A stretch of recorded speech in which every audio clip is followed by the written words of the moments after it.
Hei kaikille! Minä olen sopimusasiantuntija Laura Kovalainen ja tässä vieressäni on sopimusasiantuntija Tanja Tuunainen-Vainio. Me ollaan tällä videolla kertomassa uusimman yksityisen sosiaalipalvelualan työehtosopimuksen sisällöstä ja siihen tulleista muutoksista. Nyt heti alkuun käydään läpi vähän yleistä tietoa yleisesti tästä työehtosopimuksesta. Eli soveltamisalaltaan tätä työehtosopimusta noudatetaan hyvinvointialan HALin jäsenyritysten palveluksessa oleviin sosiaalialan palveluyksiköissä työskenteleviin työntekijöihin. Joitakin sen ulkopuolella olevia työntekijöitä on ja ne koskee lähinnä päälliköitä ja esimiesasemassa olevia henkilöitä. Tämä on yleissitova työehtosopimus ja sen soveltamisalalla on noin 70 000 työntekijää. Työpaikkoja näille työntekijöille on muun muassa yksityiset päiväkodit, vanhusten palveluasuminen, hoitokodit ja niin edespäin. Työehtosopimuksen sopijaosapuolet on työnantajajärjestö Hyvinvointialan HALI ry ja työntekijäjärjestöinä meidän JHL:n lisäksi SOTE ry, johon kuuluu SuPer, Tehy ja ERTO, sekä Talentia ja sosiaalipalvelualan allianssi SALLI ry, johon kuuluu Jyty, Pro ja STHL. Tämän uusimman työehtosopimuksen sopimuskausi on 1.5.2022–30.4.2024, mutta tähän liittyy palkankorotuksiin liittyvä ehto siitä, että vuoden 2023 palkankorotukset tulisi saada sovittua 15.3.2023 mennessä tai muutoin työehtosopimus voidaan irtisanoa päättymään jo 30. huhtikuuta 2023. Palkankorotuksista sen verran, eli tämän työehtosopimuksen piirissä olevia kuukausipalkkoja, tuntipalkkoja ja taulukkopalkkoja korotetaan 1.9.2022 lukien 2,0%. Ja tähän samaan aikaan tehdään myös palkkaryhmien vähimmäistasoihin korotukset, joiden kustannusvaikutus tämän koko sopimuksen piirissä on 0,8%. Samalla myös palkkaryhmittelyn alin palkkaluokka, eli G12, poistuu nyt sieltä kokonaan. Tässä vielä näette uudet taulukkopalkat, jotka sisältää nyt nämä muutokset ja joita sovelletaan tuosta 1.9.2022 alkaen. Nämä saadaan myöhemmin myös nettisivuille ja tietenkin uuteen työehtosopimukseen jakoon. Ja sitten ne toisen vuoden korotukset on sitten vielä neuvoteltavissa myöhemmin, eli tässä on vaan sitten nämä yhdet taulukot, jotka koskee tämän vuoden syyskuuta. Muita kustannuksiakin tähän uuteen työehtosopimukseen liittyy, eli luottamusmiesten, pääluottamusmiesten ja työsuojeluvaltuutettujen korvauksia korotetaan 3,5%. Toki sinne tulee myös muita korotuksia. Tämä on vähimmäisehto siinä tapauksessa, jos vähimmäistaulukoiden korotukset ei sitten muutoin johda nostoon. Eli siellä on 5% korotusta ja sitten 100 edustetun työntekijän tasolla 7%. Myös hälytyskorvauksia nostetaan 40% ja kielilisää nostetaan 7%. Lisäksi kokonaan uutena tulee nämä työsuojeluvaltuutettujen korvaustaulukot, joita siellä ei ole aiemmin ollutkaan. Joo, mä jatkan näistä tekstimuutoksista. Eli sen lisäksi, että saatiin palkankorotukset ja toki sitten näitä muita kustannuksia tässä testissä, niin myös ollaan saatu paljon aika hyviä tekstimuutoksia ja uusia kirjauksia tähän tessiin. Ja niistä oikeastaan niin kuin tiivistetysti nyt mainitaan tässä nämä ensimmäisenä lomaraha, joka toki pysyy sellaisena, mikä on aina ollutkin, mutta siinä on ollut aina ongelmaa vähän sen tulkinnassa siitä, että kun palataan tai ollaan ikään kuin palaamatta lomalta sen takia, että loman aikana työsuhde päättyy, esimerkiksi irtisanoudutaan loman aikana, niin silloin siinä on tullut sellaisia tulkintoja, että sitä lomarahaa ei tarvitsisi maksaa jos ei palata loman jälkeen takaisin. Mutta nykyään kun se ei enää ole mikään lomalta paluurahoja eikä ole pitkään aikaa ollutkaan, niin nyt on sinne myös sellainen selkiyttävä kirjaus saatu, että jos työsuhde päättyy sen loman aikana ja noudatetaan sitä irtisanomisaikaa, niin silloin se lomaraha maksetaan siitä huolimatta, että lomalta ei palata. Sitten on tullut tekstimuutoksena tähän suullisena tehtävään työsopimukseen, kun puhutaan niin kuin lyhyistä määräaikaisista työsuhteista, sinne tulee nykyään kirjata sen lisäksi, että aikaisemmin on ollut se työsuhteen kesto ja muuta, niin nyt on myös sitten kirjattava se määräaikaisuuden peruste, ja se on tietysti hyvä asia. Siviilipalveluslain mukainen kertausharjoitus rinnastuu jatkossa reservin kertausharjoitukseen. Se on myös hyvä tekstimuutos, eli siitä myöskin maksetaan se korvauksen ja palkan välinen erotus, mikä on aikaisemmin maksettu pelkästään sitten niin kuin reservin kertausharjoituksista. Loppupalkan maksuaikatauluun on tullut muutoksia, eli jos työsuhde päättyy kesken tasoittumisjakson, niin silloin viimeistään seuraavana normaalina palkanmaksupäivänä tai 2 viikon kuluessa tulee se loppupalkka maksaa. Kun aikaisemmin siinä on voinut olla erilaisia kirjauksia siitä, että ne on hyvin pitkänkin ajan kuluessa sitten loppupalkat vasta maksettu. Sitten on tullut sairausajan palkan lisien osuudesta niin kuin soveltamisohjetta ja selkiyttävää tekstiä siitä, milloin esimerkiksi käytetään samanlaista laskentatapaa kuin vuosilomapalkassa, niin silloin tämä tuntilisien osuus maksetaan sairausajalta riippumatta siitä, mille viikonpäivällä se sairausloman alle jääneet työpäivät sijoittuu.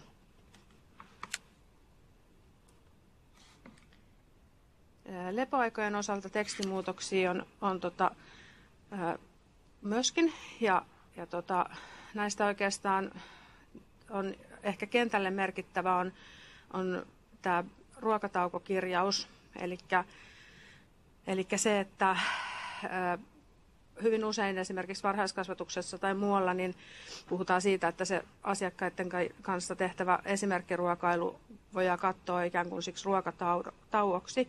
Ja nyt sinne on tullut selkeytystä muun muassa sen osalta, että se esimerkkiruokailu tai vastaava työtehtävä, niin se ei ole se TESissä mainittu ruokatauko, vaan nimenomaisesti se tauko tulee saada pitää. Myöskin jos siihen taukoon tulee keskeytyksiä ja ne on merkittäviä, niin sitten taukoa tulee saada jatkaa sen keskeytyksen jälkeen. Näihin viikkolepoasioihin on tullut myös hyviä tekstimuutoksia, eli 3 viikon työvuorolistalla tulee olemaan vähintään 6 vapaapäivää ja sen lisäksi arkipyhävapaat arkipyhäjaksoilla. Ja työvuorot pitää suunnitella silleen, että vähintään 2 peräkkäistä vapaapäivää suunnitellaan 3 viikon aikana. Ja myös näitä viikonloppuvapaita tulee olla, jos ei niistä erikseen muuta sovita. Eli vähintään 6 viikon jaksolla tulee olla vähintään 2 lauantain sekä sunnuntain kestävää viikonloppuvapaata. Sitten on näistä työvuorojen jakamisesta, eli siitä, että niitä työvuoroja pätkitään, niin tullut tiukennuksia ja tarkennuksia siitä, että mikäli sitä työtä on tarjolla yhdenjaksoiseen työvuoroon, niin silloin se täytyy niin myös järjestää. Ja esimerkiksi varhaiskasvatuksessa tai vanhusten hoivassa, niin ne tulee järjestää yhdenmukaisina työvuorot, ellei ole erikseen perusteltua syytä muuhun. Sitten on myös tästä vuorokausilevosta, mikä on ollut myöskin sellainen hyvin merkittävä asia myös kentällä siinä mielessä, että kun uusi työaikalaki aikanaan tuli, niin siihen tuli se määräys siitä, että vuorokausilepo täytyy olla niin kuin pääasiassa se 11 tuntia, jolloin se vaikeutui se niin kuin, työvuorolistojen suunnittelu sillä tavalla, että voi olla, että sit oli hankalaa esimerkiksi niin kuin tehdä semmoisia aamuvuoro, iltavuoro tai iltavuoro-aamuvuoro yhdistelmiä, jolloin sitten pääsisi niin kuin aamuvuorosta viettämään vapaita. Ja nyt se voidaan sitten paikallisesti sopimalla lyhentää siihen 9 tuntia, jos on sellainen tarve siellä työpaikalla. No sitten työaikaan liittyviä tekstimuutoksia. on muun muassa se, että vaihdettaisiin näitä tuntikohtaisia lisiä vapaaksi, niin pitää samalla tai pyrkiä ainakin sopimaan siitä, että nämä vapaan antamisen ajankohdat olisi selvillä tai ainakin ne periaatteet, että miten ne vapaat annetaan. Työaikapankista on vähän tullut semmoista niin kuin ohjaavaa tekstiä siitä, että samalla kun siitä sovitaan, niin sovittaisiin, mitä tuntilisiä ja korvauksia kunkin työntekijän osalta sinne työaikapankkiin säästetään. Sitten yli 6 viikon tasoittumisjaksolla on oltava se työaikasuunnitelma ja se pitää olla työntekijäkohtainen, henkilökohtainen ja kirjallinen. Ja työnantaja ei sitten myöskään yksipuolisesti saa tasoittaa työtunteja saman tasoittumisjakson aikana, mikä on ollut aika iso ongelma siinä, että kun vaihdetaan näitä tai teetetään ylimääräisiä vuoroja, niin sitten on epäselvyyttä siitä, että onko ne ylityötä vai onko niitä niin kuin vaihdettu, ja niitä usein sitten tasataan saman jakson aikana ilman, että niistä niin kuin erikseen edes sovitaan. Ja siihen on tullut nyt sitten tiukentavaa kirjausta.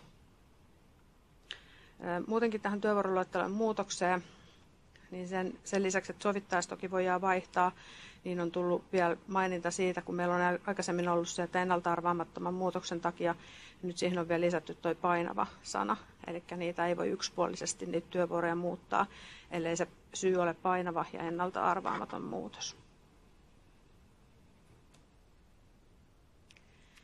Sitten meillä tuli uutta asiaa perhevapaan muodossa, eli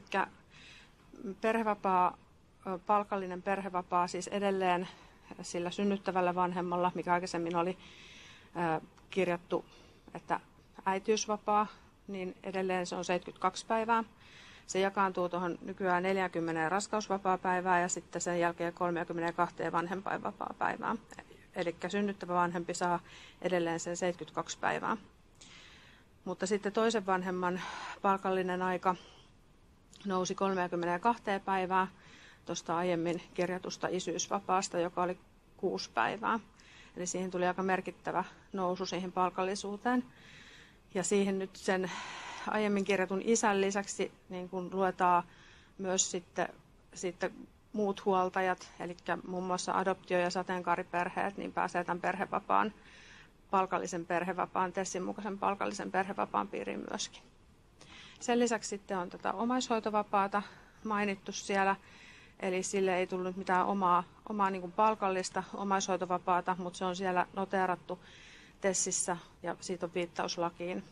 Eli muistutetaan sillä, että sellainenkin mahdollisuus on toki palkatta sitä omaishoitovapaata käyttää.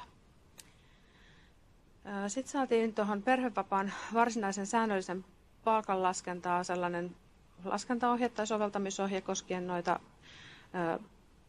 niin kuin vaihtelevan työajan sopimuksia ja sitä on ollut hiukan siitä epäselvyyttä, että miten se perhevapaan palkka silloin siinä tapauksessa lasketaan, niin siihen tuli selkiyttävää ohjetta sinne nyt. Sitten myös maininta siitä, että tilapäinen hoitovapaa koskee myös etähuoltajaa.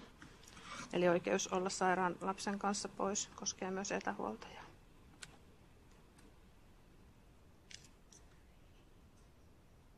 Palkkaukseen liittyen on tullut näistä esimerkiksi palvelulisistä. Tuli määritelmään täsmennys siitä, mikä on samankaltaista työtä. Eli kun mietitään sitä, että milloin on oikeus palveluslisiin, niin nykyisen kirjauksen mukaan ainakin vähintään samalla ammattialalla tehty työ on palveluslisään oikeuttavaa. Ja se tarkoittaa sitä, että myös yhtä palkkaryhmää alemman työn työkokemus on laskettava siihen palveluslisään oikeuttavaksi.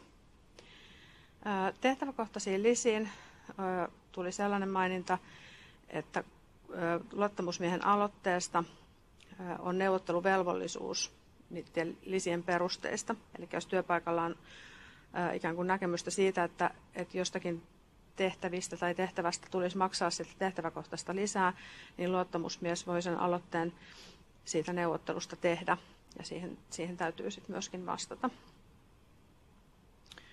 Epäpätevyysalennusten osalta on tullut myös uutta, eli ennen tämä niin sanottu epäpätevyysalennus, eli jos ei ole tai jos puuttuu kelpoisuus ja sen takia ei pysty hoitamaan sitä tehtävää täysmääräisesti.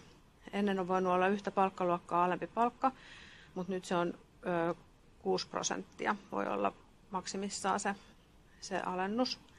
Ja sitten taas toisaalta tämä opiskelijoiden kohdalla ehkä hiukan epämääräinen kirjaus, mitä on ehkä tulkittukin hiukan eri tavoin eri puolilla, niin se on nyt määritelty niin, että opiskelijan suhteen ainoastaan niin kuin se epäpätevyysalennus voi olla tai se alennus siitä opiskelijan tekemästä harjoittelusta, niin se voi koskea ainoastaan niitä palkallisia opintoihin kuuluvia harjoitteluja. Joten se selkeyttää sitä tilannetta nyt, että mikä se voi olla.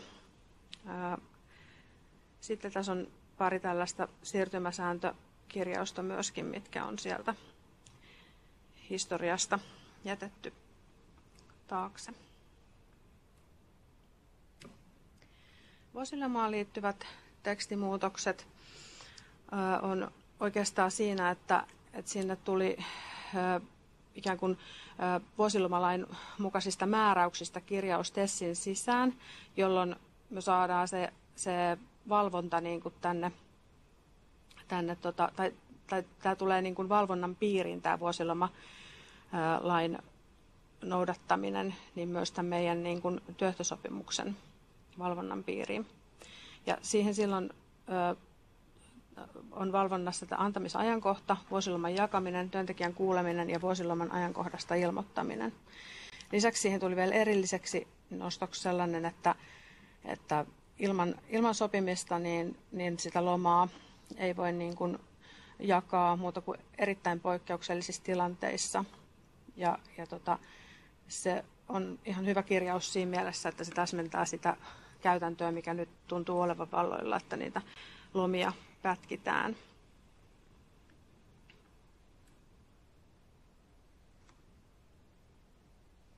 No sitten näihin meidän TESin sopimuksiin tuli myös kirjauksia. Esimerkiksi työhön liittyvää täydennyskoulutusta, niin nämä TESin mukaisesti nyt pitää antaa nämä tentit ainakin käydä työajalla. Ja myös on sitten, niin kun, jos siitä nyt erikseen sovitaan, niin sitä valmistautumisaikaa annetaan sitten, jos se katsotaan tarpeelliseksi ja perustelluksi, niin tehdä työaikana.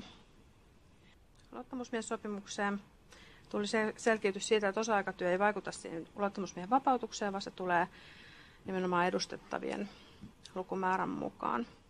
Tiedonsaanti laajeni vuokratyön ja alihankinnan osalta ja irtisanomistilanteessa järjestön selvitys annetaan enemmistön suostumuksesta viipymättä.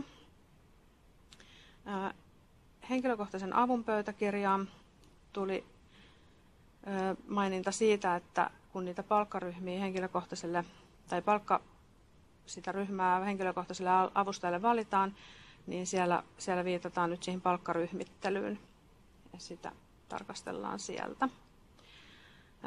Ja sitten tänne tuli kokonaan uusi työsuojeluvaltuutettua koskeva sopimus, jossa myös niin kuin sovitaan näistä vapautuksista ja päätyösuojeluvaltuutetun asemasta ja niin edelleen. Se täydentää keskusjärjestöjen yhteistoimintasopimusta. Sitten me saatiin muutama työryhmä myös sinne tähän sopimuskaudelle. Ja siellä oikeastaan nämä 3 ekaa työryhmää jatkuu entiseen malliin, eli siellä uudistetaan ja päivitetään terveet ja tulokselliset työt opasta. Ja sen lisäksi siinä nyt yhteydessä selvitetään sitä asiaa, että ketkä kuuluu hälytysrahan piiriin. Sen lisäksi siellä menee sitten palkkaselvitystyöryhmä ja tilastotyöryhmä, mikä on siellä aikaisemminkin mennyt.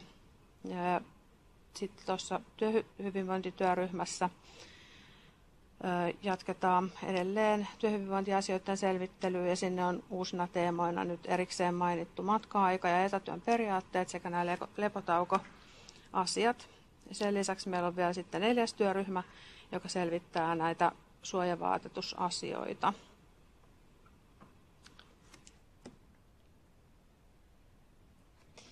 Tässä olikin lyhyesti esiteltynä nyt koko uuden työehtosopimuksen muutoskohdat. Toki siellä on paljon täsmentävää tietoa, jota varmasti tullaan sopimuskauden aikana jakamaan, mutta tässä nopeasti läpikäytynä. Nämä kyseiset diat, joita tässä esiteltiin, tulee meidän nettisivuille jakoon myös ruotsin ja englannin kielellä. Ja toki sitten sitä mukaan, kun saadaan materiaalia ulos, muun muassa itse työehtosopimus ja palkkataulukot, niin julkaistaan niitä sitä mukaan sitten meidän nettisivulla. Kiitos kuulemisesta.